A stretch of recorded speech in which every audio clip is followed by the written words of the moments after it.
Hey guys, Sean again, Custom Offsets TV. We got vehicle spotlight for you today. I got my boy Brian here, brought in his Lexus. We're not doing lifted, we're doing down. We got a bag 99 GS300. This thing is badass. You got to check it out. Let's go. So big in the windows black, got the light bulb lit up, double chromed out stacks. Yeah, we love to get them dirty, but still they so clean. Custom Offsets, team stances, the team, we on top of it now. We ain't never gonna fade, so you better get ready, we're taking over the game.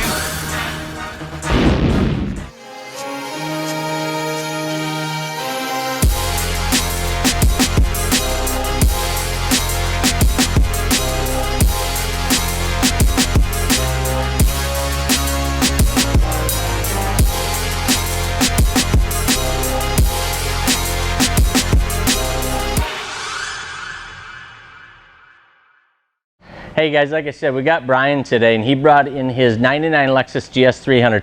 Now, this is a world I don't know shit about. I get the wheels, I get the tires, I get the stretch look. I'm not familiar at all with bags. Definitely wanted him to come and kind of tell us about his car because I probably have more questions than any of you do.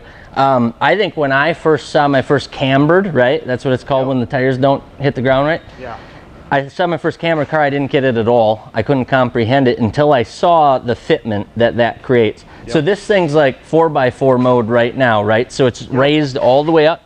Just about all the way up. So you literally have airbags in there, just and like they're filled up right now, and that's what, Yep. And it looks like, when I watched it, it looked like that kind of squared up the wheels a little bit, and that's probably what helps being able to drive it? It helps a lot with drivability.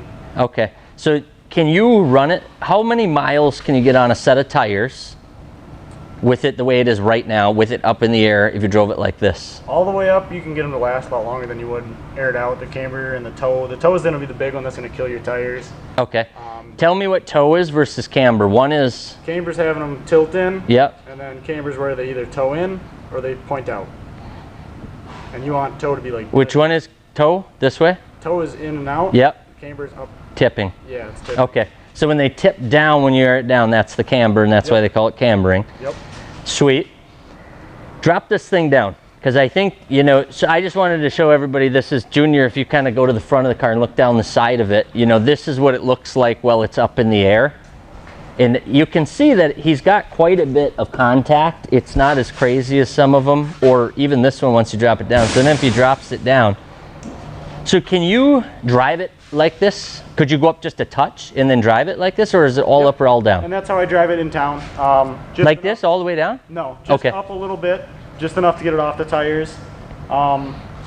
Used to do it out in the country, my alignment went bad, so I got to fix that. But usually it's aired as low as possible in town without rubbing. Okay. And once I go anything over 50, it airs up all the way. Okay. Okay. So you would ride it just a little higher than this, up to 45, 50 miles an hour even in town? Yep. Cool. So what kind of, you said you're running 19s? How wide is the front? 19 by 10, negative 26 in the front. Negative 26, so that's huge for a car. Yeah. I'm used to, I think most cars run like a positive 25, positive 30. And that's big on this car. Okay. And then it's a 19 by 11, negative 40 in the front, or in the rear. That's nuts. So let's check that out, because you know, we're truck guys. We do a lot more trucks than anything. Yep. So negative numbers on cars is a new world for me.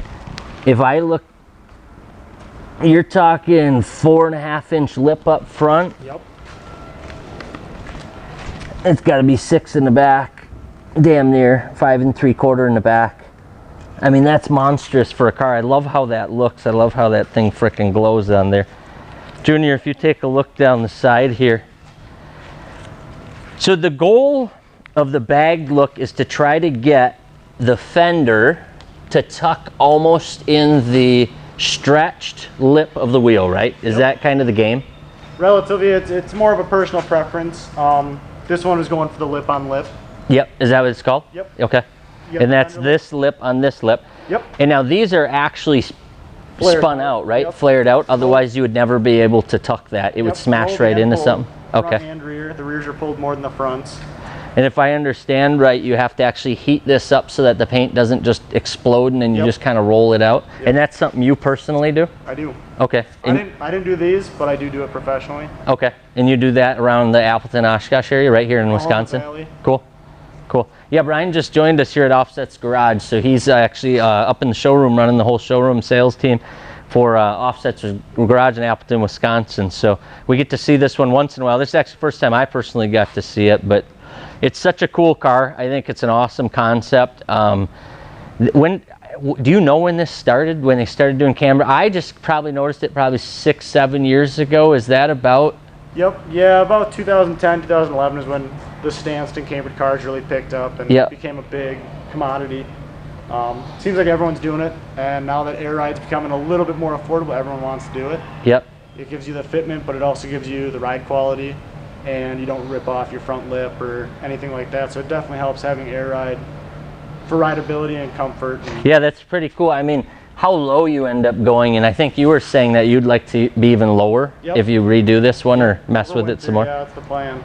The goal is probably to lay it on the ground. I want the car to sit on the ground. Yep. Cool. Yeah, this is a 99 GS300. Yep. What else, is there anything else done to it, or is that pretty much it? The bag suspension, wheels, tires? So the front is a full mod setup. It's got modified steering knuckles. They don't make drop knuckles like they do for like C10s and stuff like that. So someone had to take them off, cut them, shorten them, and then re-weld them. And then all the steering links. Is that safe? Yeah. It is? It actually happens a lot more than you'd think. All the steering links. Who does that? Are there shops in this area that would do that, or is that something you probably send out? These got sent out. Okay. I can guarantee that. And all the steering linkages and the control arm stuff are all modified to either be lengthened or shortened.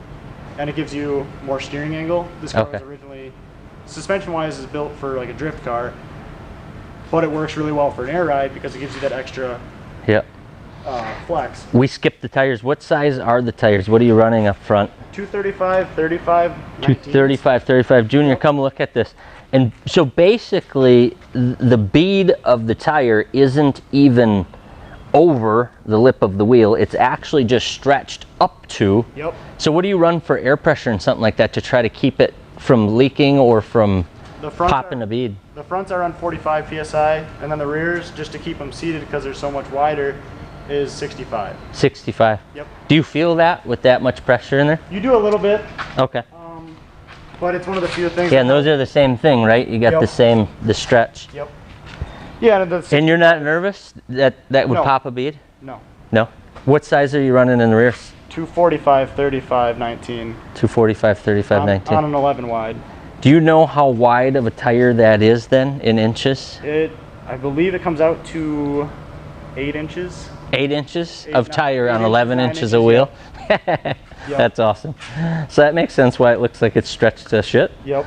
That's cool. And then the rears got, they got full battle version links, control arms, links, the whole 9 yards. Okay. No modified knuckles in the rear, but it's all battle version.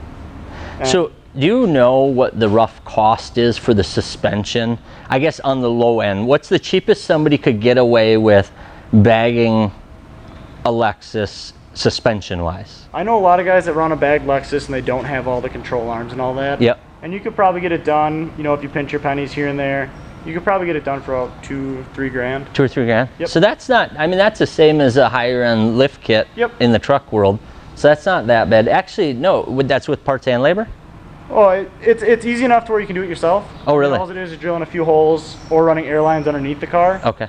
This one, the rears had to get massaged to get the wheels, but the front, all someone had to do was drill a 1-inch hole so the control arm stuck up into the actual engine bay and not just the wheel well. Otherwise, it's not that bad. Yeah, it's not too bad. It's almost like putting in a coilovers. Okay. But you just got to run airlines to the trunk and then wire the trunk up. And the trunk's just as easy as putting in like a sub setup, you know, I mean, it's power and instead of running, yeah, wires, it's running air and some power. Yep. Cool. I dig it, man. I hope you guys liked it. I mean, we want to keep bringing variety, so I guess the best thing you can do is tell us in the comments. I mean, did you like learning that much about these things? I literally didn't know 99% of what I just asked, so for my own benefit, I wanted to hear it. But make sure you subscribe to us on YouTube.customoffsets/ I totally screwed that up. YouTube.com/customoffsets. Peace.